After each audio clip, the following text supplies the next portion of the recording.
Chaque fois que nous allumons la lumière, lorsque nous conduisons, nous brûlons de l'énergie. Elle est pour l'essentiel issue des combustibles fossiles, le fruit d'un processus long de millions d'années, parti en fumée en quelques siècles seulement. Il semble donc clair que nous avons un problème. Nous consommons une quantité faramineuse d'énergie. Du coup, nous arrivons aux limites de ce que la Terre peut fournir. Mais la bonne nouvelle, c'est qu'il existe des alternatives. Aujourd'hui, nous découvrons de nouvelles sources d'énergie propre dans les endroits les plus improbables. Peut-on y arriver? Certainement. Je suis M. Sanjan. La course à l'énergie du futur est lancée.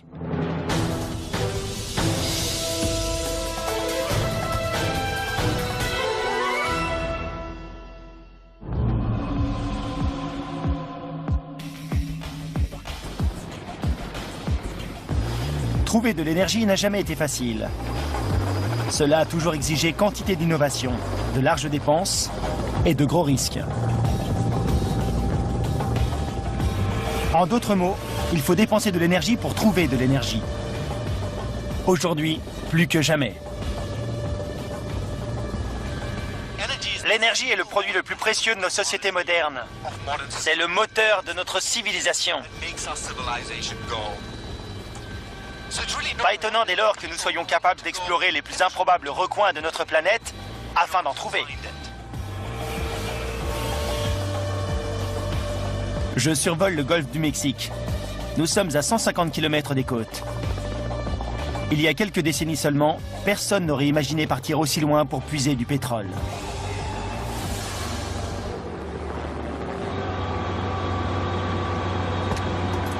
Bienvenue sur le Brutus. Merci. Le scientifique spécialiste de l'environnement que je suis sait que toutes les choses vivantes ont besoin d'énergie. Nous ne faisons pas exception. Le problème, c'est que depuis 150 ans, nous puisons la nôtre dans le sol. Charbon, gaz naturel, et cette chose que nous pompons ici dans le sous-sol de la mer, le pétrole. On les nomme combustibles fossiles, et nous les brûlons bien plus vite que la Terre ne les crée. Ce tuyau descend jusqu'au fond de la mer? C'est ça. Ce puits fait plus de 6000 mètres de profondeur, d'ici au fond du forage. C'est incroyable. On ne fait pas plus profond. C'est un véritable défi.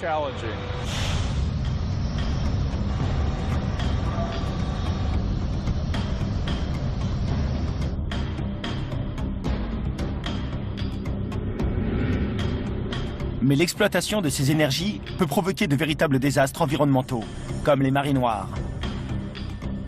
En plus de cela, brûler des combustibles fossiles génère de graves problèmes climatiques. Pour terminer, notre dépendance à ces énergies fossiles est un véritable château de cartes qui, tôt ou tard, finira par s'écrouler. À tous les points de vue, qu'il s'agisse de diminuer notre dépendance énergétique, de protéger l'emploi, de réduire un déficit, la sécurité intérieure ou le changement climatique, notre manière de nous procurer de l'énergie est en train de subir un profond bouleversement. Ces forages, si profonds et si éloignés des côtes, en sont la preuve. Le pétrole ne sortira pas de nos vies dans un avenir proche, mais si nous voulons relever le défi de l'énergie, nous devons trouver des alternatives aux combustibles fossiles.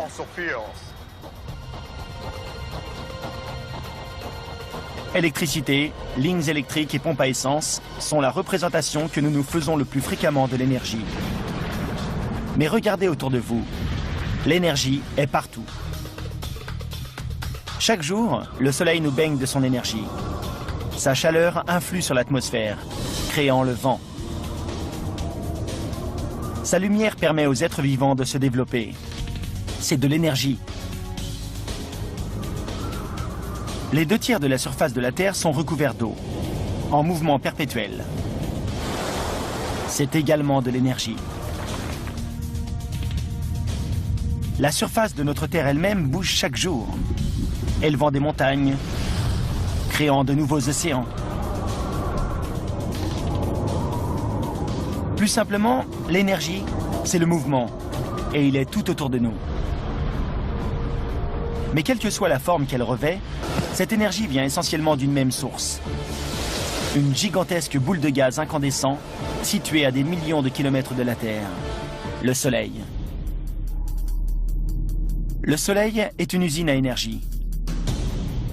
Sa gravité brise continuellement les atomes d'hydrogène situés dans son noyau, les convertissant en hélium et libérant d'impressionnantes quantités d'énergie. Une énergie qui atteint la Terre sous la forme de rayonnement solaire. Le professeur Michio Kaku est physicien théoricien. Il peut nous éclairer sur ce processus. Pensez à ça. Quand vous vous levez, vous petit déjeunez. Eh bien, l'énergie de vos muscles, les mouvements de votre corps, tout cela, d'une certaine manière, c'est de l'énergie solaire recyclée. Tout ça, tout ce que l'on voit. Tout ce qui nous entoure. Même ce stand de hot dog? Tout à fait. Incroyable. 2, s'il vous plaît.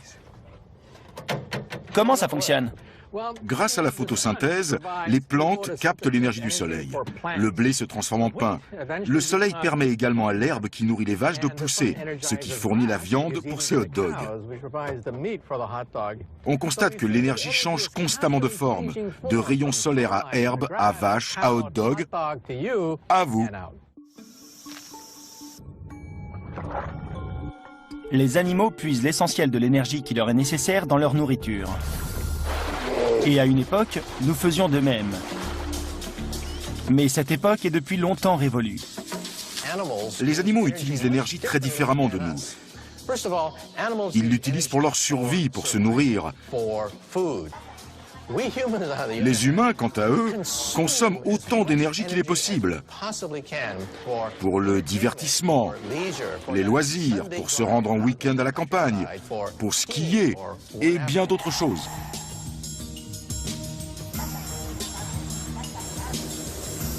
Depuis la révolution industrielle, nos besoins énergétiques ont décuplé.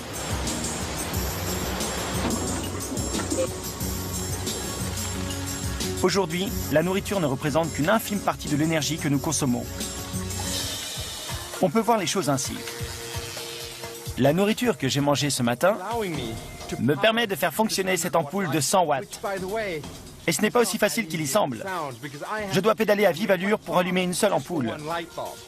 Si je voulais alimenter tous les objets de ma vie quotidienne, ce n'est pas de 100 watts d'énergie que j'aurais besoin, mais de 1200 watts. Il faudrait plus de 100 personnes à mon service, pédalant continuellement 24 heures sur 24, 7 jours sur 7, juste pour me permettre de poursuivre mon style de vie. C'est vraiment beaucoup d'énergie. C'est la raison pour laquelle nous sommes tellement dépendants aux combustibles fossiles.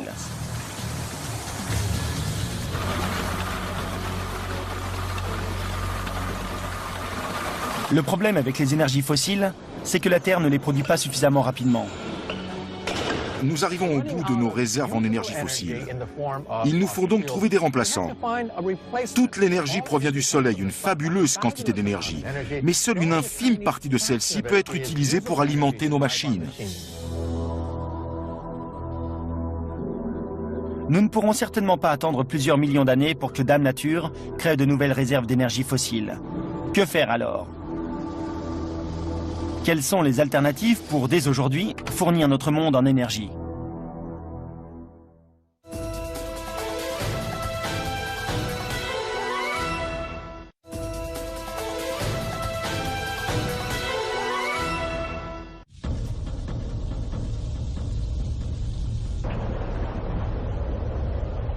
Le Soleil brille depuis 4,5 milliards d'années. Et depuis 4 milliards de ces années, la vie sur Terre baigne dans son énergie. Le carburant que nous utilisons de nos jours, comme le charbon et le pétrole, est le fruit de la décomposition d'organismes vivants, comme le plancton, morts alors qu'ils étaient remplis de l'énergie du Soleil. Pressés entre de multiples couches de sédiments et cuits pendant des centaines de millions d'années, ils sont devenus des combustibles fossiles.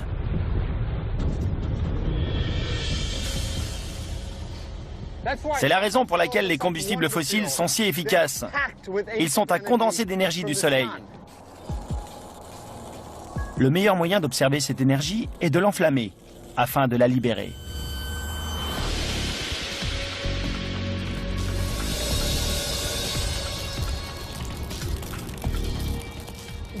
On sent bien l'énergie qui se dégage. Une énergie très ancienne issue du Soleil. Elle est suffisante pour propulser une voiture de 3 tonnes sur des kilomètres. Les combustibles fossiles sont puissants et concentrés. Le défi est donc de réussir à trouver une énergie renouvelable qui soit aussi efficace. Pour ce faire, les scientifiques se sont transformés en prospecteurs. Nous en rencontrons un dans le désert du Nevada. On sort les deux? Les deux, oui, on va les poser par là. Steve Wilcox, ingénieur, est un pionnier des énergies nouvelles. Ouvrons-les. Son travail consiste à repérer les endroits où les rayons du soleil brillent avec le plus d'intensité. On appelle ceci un pyréliomètre. Il mesure la lumière du soleil. Vous êtes une sorte de chasseur de soleil. Vous faites une carte du monde indiquant où les rayons du soleil tombent et avec quelle intensité. Oui, c'est un peu le saint graal de la radiométrie solaire. Comprendre où frappe le soleil, sa magnitude et sa variabilité. Car lorsque l'on cherche à récupérer de l'énergie solaire, tous les lieux ne sont pas égaux. Les rayons du soleil frappent plus intensément dans certaines régions. Cela dépend de la latitude, de la couverture nuageuse et de la pollution de l'air. Lorsque l'on sait où se trouvent les meilleures ressources solaires, on peut commencer à étudier les nombreux autres facteurs qui permettront d'installer au mieux les centrales et les panneaux solaires qui alimenteront votre maison. Il faut l'aligner selon un axe nord-sud. Lorsque Steve Wilcox aura identifié les endroits où le soleil brille avec le plus de constance, d'intensité et donc d'efficacité, les panneaux solaires pourront être installés. Ce sont les deux câbles de cet instrument. Que signifie ce nombre? 900... Ceci veut dire que nous recevons 952 watts par mètre carré grâce aux rayons directs du soleil. En gros, sur une surface comme celle-ci, vous recevez 950 watts. C'est cela. C'est beaucoup, ça représente plusieurs ampoules, non? Oui, C'est donc la quantité d'énergie que le soleil fournit sur cette portion de terre-là. oui, c'est ce que nous avons mesuré. C'est incroyable. La question est de savoir si nous pourrons récupérer toute cette énergie solaire. C'est ce qui tombe, c'est le potentiel.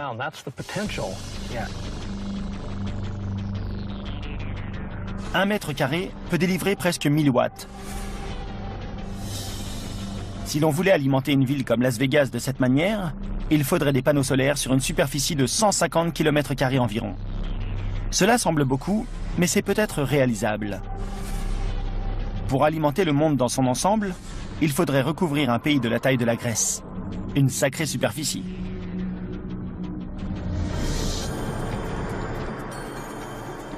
Il serait donc plus réaliste de développer différentes sources d'énergie renouvelables. C'est là que le vent entre en scène. La plupart d'entre nous ont déjà vu des éoliennes. Elles exploitent l'énergie du vent pour la transformer en électricité. Mais ce qui risque de vous surprendre, c'est que c'est en fait le soleil qui fait souffler le vent. Lorsque les rayons du soleil frappent la Terre, ils chauffent l'air au niveau du sol. Celui-ci se dilate, puis remonte. De l'air plus froid et dense se précipite alors pour remplir les espaces vides. Ce sont ces incessants mouvements qui créent les vents. Mais c'est une chose de savoir comment se forme le vent, c'en est une autre que de réussir à le transformer en énergie utilisable.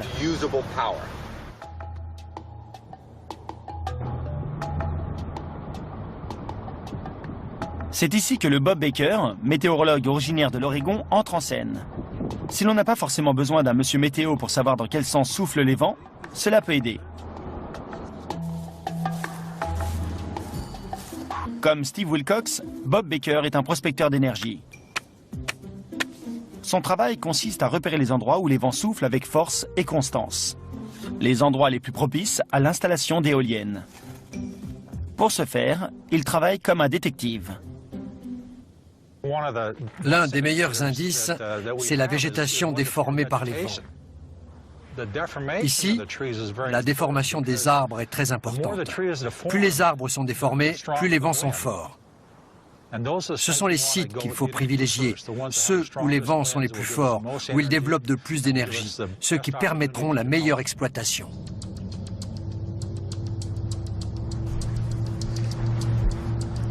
Cette dernière décennie, la technologie éolienne s'est développée à pas de géant. Aujourd'hui, chacune de ces éoliennes peut produire suffisamment d'énergie pour 700 foyers. Certains prédisent qu'un jour, le vent pourra fournir la moitié du monde en électricité. Le potentiel est énorme. La plupart des gens n'ont pas conscience de la force des vents et de la manière dont on peut les transformer en énergie utile, comme de l'électricité. C'est une ressource énorme que l'on commence tout juste à exploiter. Mais l'énergie éolienne a les mêmes défauts que l'énergie solaire. Elle exige beaucoup d'espace. Si l'on voulait alimenter l'ensemble de la planète avec le vent, nous devrions allouer près de 2% de toutes les terres disponibles aux fermes éoliennes. Sans oublier que l'on ne peut pas toujours compter dessus. Lorsque vous appuyez sur l'interrupteur, vous ne voulez pas que ça affiche « Désolé, le vent ne souffle pas aujourd'hui » ou bien « Le soleil est couvert ». Vous voulez de l'électricité sur le champ. C'est le principal défaut de ces énergies renouvelables. Il existe une autre forme puissante d'énergie renouvelable, peu gourmande en espace. Et d'une certaine manière, c'est la plus fiable de toutes. Lorsque le vent souffle sur la surface des océans, il crée des vagues qui délivrent une énergie importante et exploitable.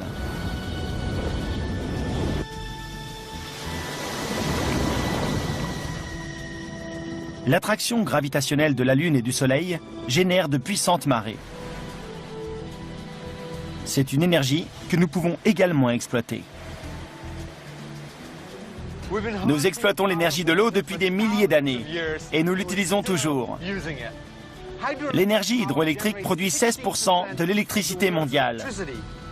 Mais aussi puissante qu'elle en a l'air, elle ne nous fournira jamais autant d'énergie que le soleil ou le vent.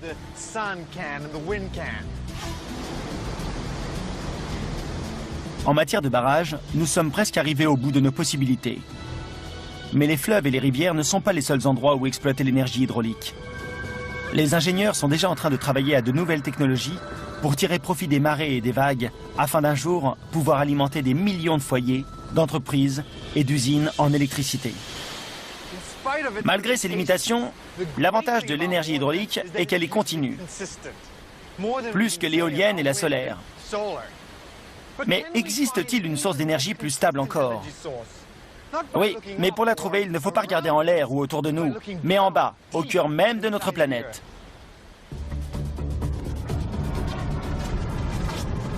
À des milliers de kilomètres sous nos pieds, au centre de la Terre, brûle une boule d'énergie. La température du noyau terrestre dépasse les 6000 degrés. Presque celle de la surface du Soleil. Mais inutile de descendre si loin pour profiter de la puissance du noyau terrestre. À 3 km de profondeur, la croûte terrestre est suffisamment chaude pour porter l'eau à ébullition. Depuis n'importe quel point sur la planète, il suffit donc de creuser suffisamment pour pouvoir profiter de l'énergie géothermique. C'est une énergie ancienne, issue du cœur de notre Terre lorsqu'elle s'est formée il y a des milliards d'années.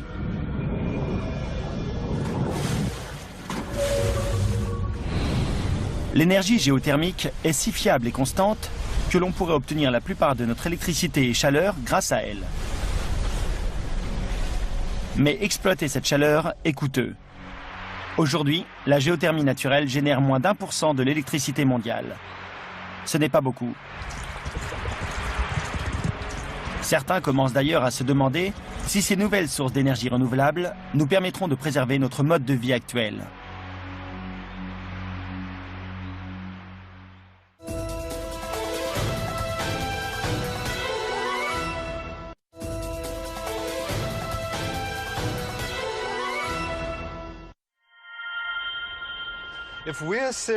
Si nous cherchons sérieusement des solutions à notre problème énergétique, il faudra être réaliste sur leur coût. Quoi que l'on fasse, cela devra valoir l'effort investi. Avec les combustibles fossiles, arrivera un temps où le coût pour leur exploitation sera plus élevé que la valeur de l'énergie qu'ils délivrent. Donc, quelle que soit l'alternative énergétique que nous trouverons, il faudra réfléchir à ce qu'elle nous coûtera.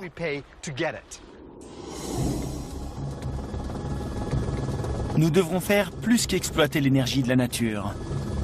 Nous devrons étudier l'efficacité avec laquelle la nature elle-même exploite l'énergie. C'est ce que fait l'écologue Charlie Hall. Je suis obsédé par l'énergie, c'est sûr. Charlie Hall pense que la seule manière pour une créature ou une société de survivre, c'est de produire plus d'énergie qu'elle n'en consomme.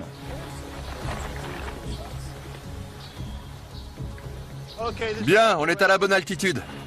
Dans la forêt tropicale de Porto Rico, cela est facile à mesurer. J'étudie la relation entre l'énergie capturée par la forêt et l'énergie qu'elle utilise.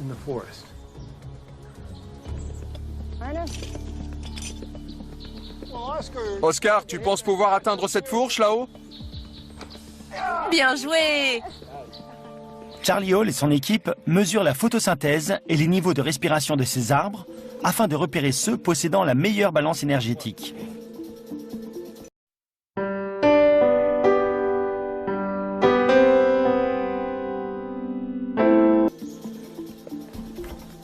Si un arbre doit dépenser plus d'énergie qu'il n'en reçoit pour survivre dans un endroit, il mourra. Un arbre sain doit trouver l'équilibre entre l'énergie entrante et l'énergie sortante.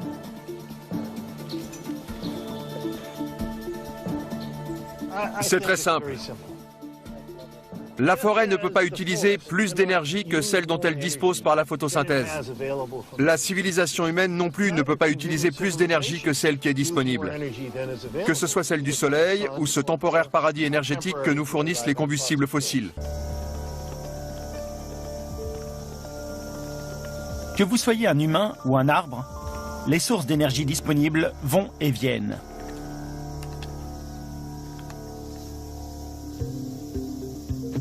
Parfois, la vie bénéficie d'un cadeau énergétique inattendu. Pour les insectes, elle peut prendre la forme d'une grosse carcasse. Pour nous, ce sont les combustibles fossiles. Dans les deux cas, ce n'est pas quelque chose dont on peut dépendre. Un gros animal meurt et les décomposeurs vivent un âge d'or sur 1 ou 2 générations. Mais une fois la carcasse consommée, que se passe-t-il? La population explose, puis plonge. Cela arrivera-t-il avec les humains? Je n'en sais rien. Mais c'est une possibilité. Comment gérer cela? Il va falloir y réfléchir sérieusement.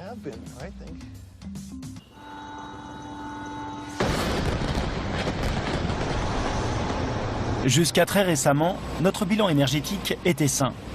La dépense énergétique nécessaire pour extraire les combustibles fossiles des sous-sols était bien plus faible que l'énergie qu'elle fournissait. Mais le bilan est en train de se modifier. Nous devons prospecter plus loin, forer plus profondément et payer le prix de conflits régionaux et de pollution environnementale. L'énergie ne nous a jamais autant coûté. Mais malgré son prix, nous en voulons toujours plus. Nous consommons autant d'énergie que possible. Et la conséquence, c'est que nous atteignons les limites de ce que la Terre peut nous procurer. Un jour, nous aurons épuisé les réserves de certains combustibles fossiles. Avant d'en arriver là, nous ferions bien d'écouter certaines des leçons que nous délivre la nature. Des leçons qui pourraient bien améliorer nos modes de vie. Les plantes et les animaux optimisent la gestion de l'énergie dont ils disposent. Ce sont des modèles d'efficacité. Modèles qui ont déjà transformé notre monde. Les yeux des papillons de nuit sont conçus pour absorber le maximum de lumière. Un modèle idéal pour concevoir des panneaux solaires. Plus un véhicule est lourd, plus il consomme. Les troncs sont lourds et solides afin de permettre aux arbres de tenir debout, tandis que leurs branches, souples, les autorisent à plier sous le vent. Nous pouvons imaginer des voitures sur le même modèle, robustes en certains points pour garantir la sécurité, mais poids-plume partout ailleurs de manière à réduire leur consommation. Lorsque les ingénieurs japonais ont cherché à améliorer les performances de leurs trains à grande vitesse, ils se sont inspirés de la morphologie du bec de martin pêcheur, qui fend les airs et les eaux avec une impressionnante efficacité. Aujourd'hui, leurs trains roulent 10% plus vite, en dépensant 15% d'électricité en moins. La nature ne brûle aucune calorie inutilement. Il faut s'en inspirer. Aujourd'hui, avec la même quantité d'énergie, nous pourrions faire plus que maintenir notre qualité de vie. Nous pourrions l'améliorer. Les avions d'aujourd'hui brûlent une impressionnante quantité de kérosène. Plus de 2% de tout le pétrole que nous utilisons. David Lentink, chercheur en biomécanique à Harvard, a imaginé des avions qui pourraient voler plus loin avec moins de carburant. Les oiseaux modifient la forme de leurs ailes afin d'optimiser leur vol. Si vous voulez voler avec le maximum d'efficacité, pour chaque vitesse, chaque manœuvre, il y a une forme d'aile différente qui est plus efficace. Dans la nature, les maîtres dans ce domaine sont les oiseaux.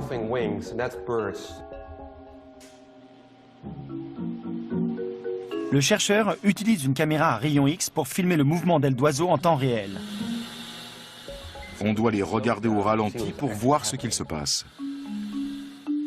À vitesse lente, les ailes sont en extension totale. À grande vitesse, elles sont repliées. Cela augmente sensiblement leur performance. Je tente de comprendre si cela les aide à améliorer leur efficacité.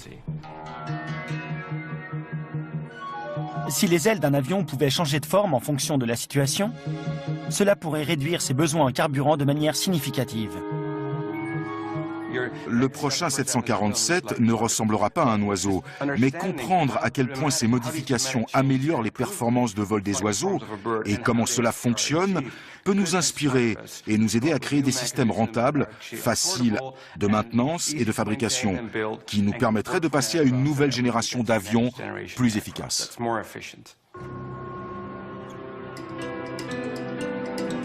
Mais les ingénieurs aéronautiques ont peut-être une leçon plus importante encore à tirer des oiseaux. En observant ces oiseaux voler en groupe, nous apprenons comment ils optimisent leurs dépenses énergétiques grâce au groupe. C'est pour cela que le chercheur leur impose cet exercice en soufflerie.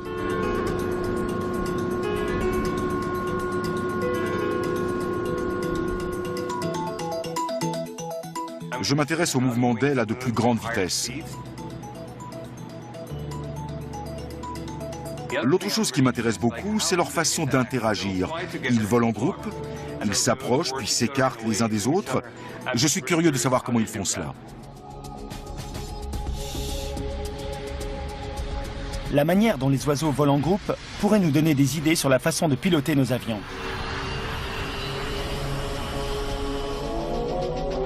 Si nous pouvions réorganiser les plans de vol afin d'imiter les formations en V des oiseaux, les experts pensent que nous pourrions économiser 15% des millions de litres de kérosène que nous utilisons chaque jour.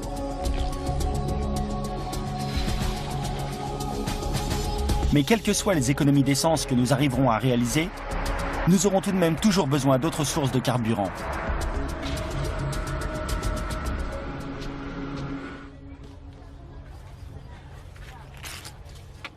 Une source de carburant que nous savons déjà fabriquer nous vient de la partie comestible des plantes. Par exemple, nous savons transformer l'énergie du maïs en un carburant nommé éthanol. D'ailleurs, on le mélange déjà à l'essence pour faire du biocarburant. Le souci, c'est que nous avons besoin de l'essentiel du maïs que nous cultivons pour nous nourrir. Et nous ne faisons rien de l'énergie enfermée dans ces feuilles. Nous les jetons car nous ne savons pas comment l'extraire. Imaginez les perspectives nouvelles qui s'offriraient à nous si nous y arrivions. L'énergie qui réside au cœur des plantes est enfermée dans un matériau très dur. La cellulose doit être suffisamment solide pour maintenir la plante à la verticale. Mais elle enferme également l'énergie de la plante au niveau cellulaire. Si l'on arrivait à briser cette cellulose, on accéderait à une incroyable ressource d'énergie.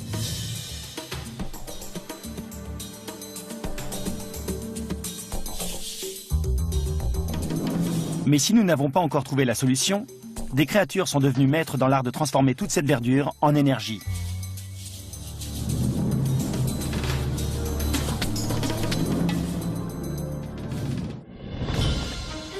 ce sont les micro-organismes qui transforment nos déchets organiques en compost. Ce sont les agents du pourrissement. Et lorsque les choses pourrissent, elles libèrent de l'énergie. Les scientifiques pensent que si des microbes peuvent y arriver, nous devrions pouvoir les imiter.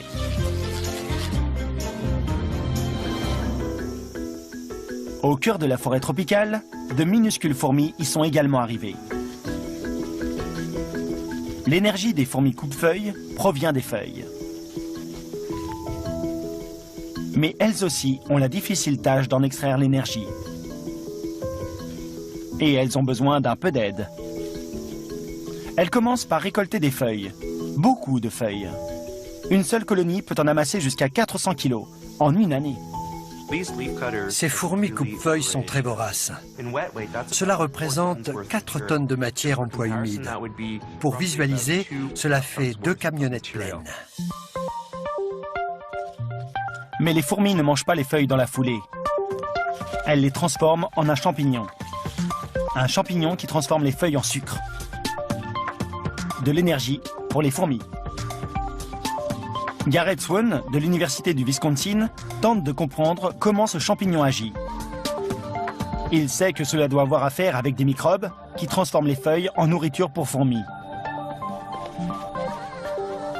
Et pourquoi cela nous intéresse-t-il? Parce que ce sucre serait facilement transformable en carburant utile à l'homme. De l'éthanol, par exemple. Il ne reste plus qu'à comprendre comment les microbes s'y prennent. Si nous arrivons à identifier les différents organismes qui s'associent, nous pourrions les imiter et les utiliser à l'échelle industrielle pour créer de l'éthanol.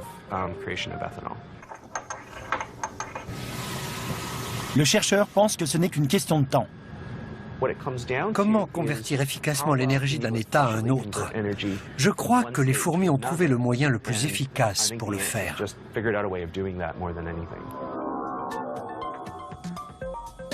Et lorsque nous aurons enfin compris, nous aurons les ressources suffisantes pour créer des quantités industrielles d'éthanol. De par le monde, des personnes utilisent l'éthanol comme source d'énergie propre. Le problème, c'est que l'éthanol n'est pas aussi efficace que les énergies fossiles.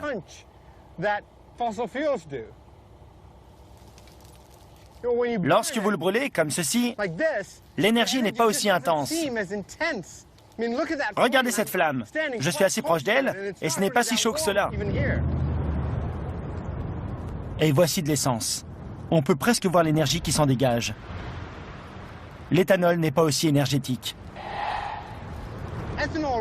L'éthanol ne possède que 80% de la densité énergétique des combustibles fossiles. Il faut donc utiliser beaucoup plus d'éthanol pour parcourir la même distance. Il est peu probable que nous ne passions tous à l'éthanol dans un proche futur. Et cela, même si nous réussissons à le produire en quantité suffisante. Cela pose donc une question gênante. Existe-t-il une énergie alternative aussi calorique que les combustibles fossiles ?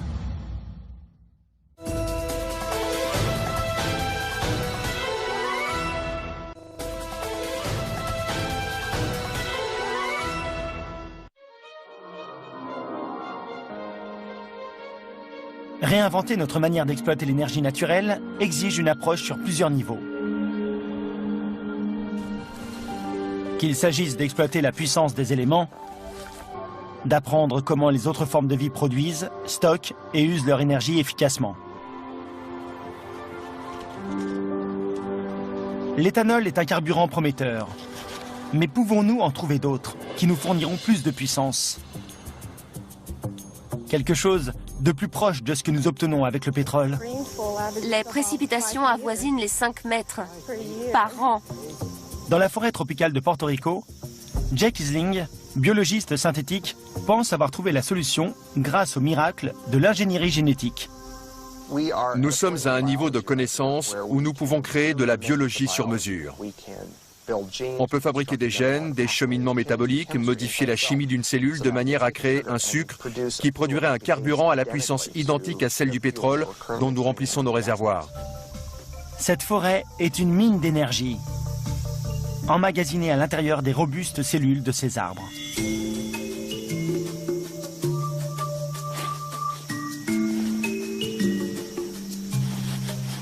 Il y a plusieurs mois, l'équipe de Jake Isling a rempli des filets de feuilles mortes et les a enfouis dans le sol de la forêt. Ils les ont placés ici afin de capturer de gloutons microbes. Ils sont là.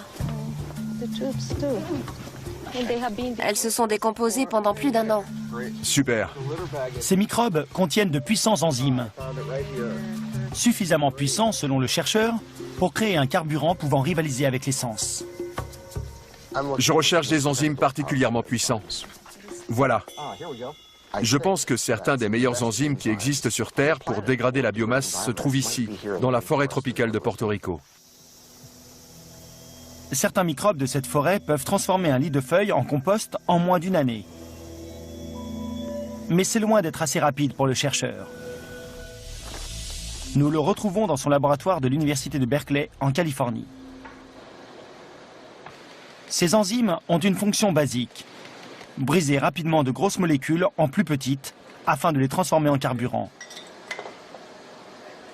En carburant pour microbes ou pour nos voitures. Tout cela à partir de déchets que nous n'exploitons pas. Herbes coupées, tiges de maïs, débris résiduels de l'exploitation du bois. Lorsque nous aurons identifié les meilleures enzymes, alors nous dégraderons cette biomasse pour la transformer en sucre que nous utiliserons pour créer des biocarburants. Mais pas n'importe quel biocarburant.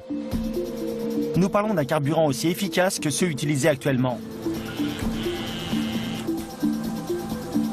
Jake Isling a trouvé le moyen de créer en une journée ce que la Terre met des millions d'années à produire. C'est vraiment cool. Nous utilisons la biomasse, qui est combustible, mais pas forcément dans une forme utilisable dans votre réservoir. Et nous la transformons en une forme chimique extrêmement inflammable, très énergétique, qui permettra de faire rouler votre véhicule sur des kilomètres.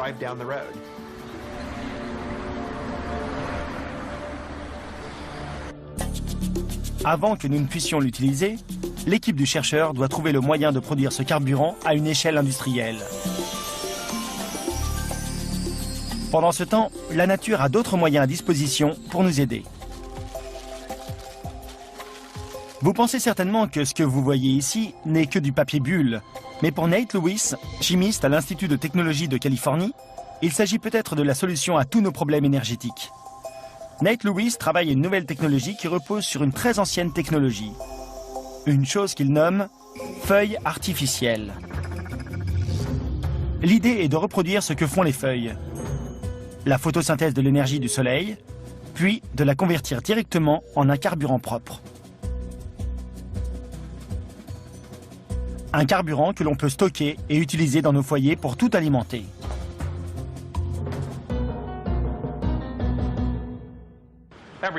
Tout le monde connaît les plantes et les cellules solaires. Nous essayons de les combiner. Les plantes stockent l'énergie pour la nuit, pas les cellules solaires. Il serait donc très efficace de pouvoir combiner les deux en un même dispositif. Le meilleur de deux mondes, le naturel et le technologique. Ce serait magnifique. Les feuilles artificielles de Nate Lewis fonctionnent à l'identique des feuilles réelles. Elles commencent par transformer l'énergie du soleil en énergie chimique, puis elles la stockent. Les plantes exploitent les rayons solaires pour diviser les molécules d'eau en oxygène et en hydrogène. Elles utilisent ensuite l'hydrogène pour créer du sucre. Nate Lewis ne cherche pas à créer du sucre, il cherche l'hydrogène. Saisissez cette électrode. Cette grosse sucette? C'est un très gros échantillon de silicium. Pour ce faire, il a besoin d'un vase rempli d'eau, d'un morceau de silicium, le même matériau utilisé dans les panneaux solaires, et d'une lampe, qui simule la lumière du soleil. Plongez-la dedans et attachez-la. Comme ça? Attachez-la solidement en direction de la lumière. Connectez le circuit. Maintenant, il faut connecter ce fil afin qu'il fasse passer le courant électrique entre ces deux pôles. Et en faisant cela, il va créer des bulles d'hydrogène grâce au rayonnement solaire. C'est parti!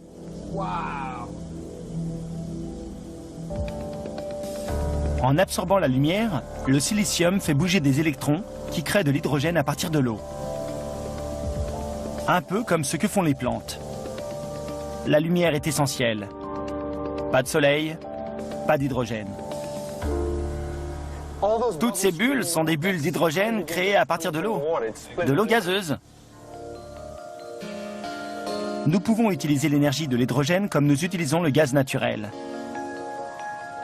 Le problème, c'est qu'il n'est pas très dense.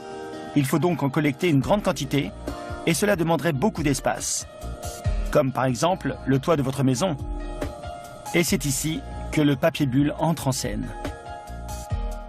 Comment cela se passera-t-il? Nous imaginons cela sous une forme qui ressemblera à du papier bulle, que vous pourrez dérouler sur votre toit.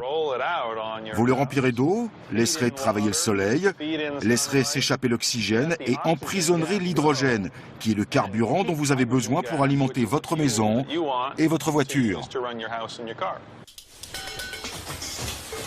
Mais Nate Lewis ne s'arrête pas là. Une fois l'hydrogène capturé, on peut le combiner à d'autres gaz afin de créer n'importe quel autre carburant. Nous possédons déjà des procédés chimiques reconnus mondialement qui permettent de combiner cet hydrogène avec du CO2 pour faire du méthanol, qui peut ensuite servir à faire de l'essence. Nous devons créer un carburant chimique grâce au soleil. Ensuite, nous savons déjà comment transformer ce gaz en un liquide, et vice-versa, en fonction des besoins de la société.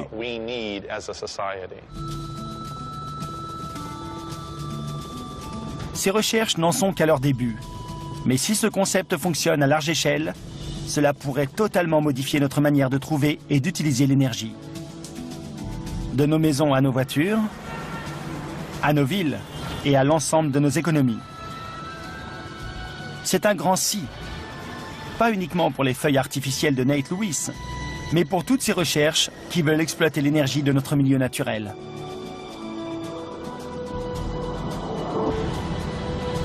Les défis qui nous attendent sont immenses. Mais nous n'avons plus vraiment le choix. L'horloge tourne, et cet âge d'or des énergies fossiles ne durera pas éternellement.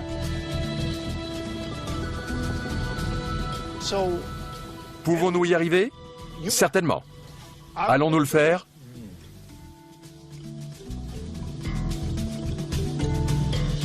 Je suis prudemment optimiste.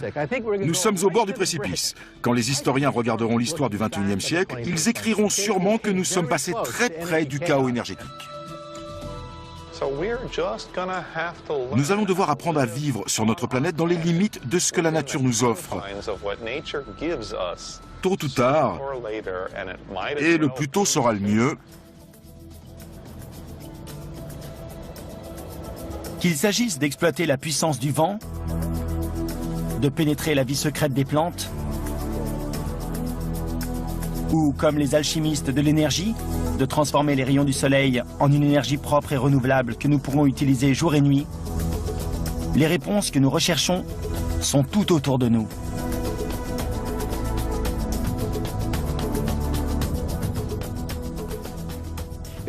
Si nous arrivons à réunir la technologie, l'argent et la volonté politique afin d'exploiter toute cette énergie qui nous entoure, nous aurons fait un pas de géant vers la résolution de l'un des plus gros défis que devra relever l'humanité. Avoir une source d'énergie propre et durable pour toutes nos activités.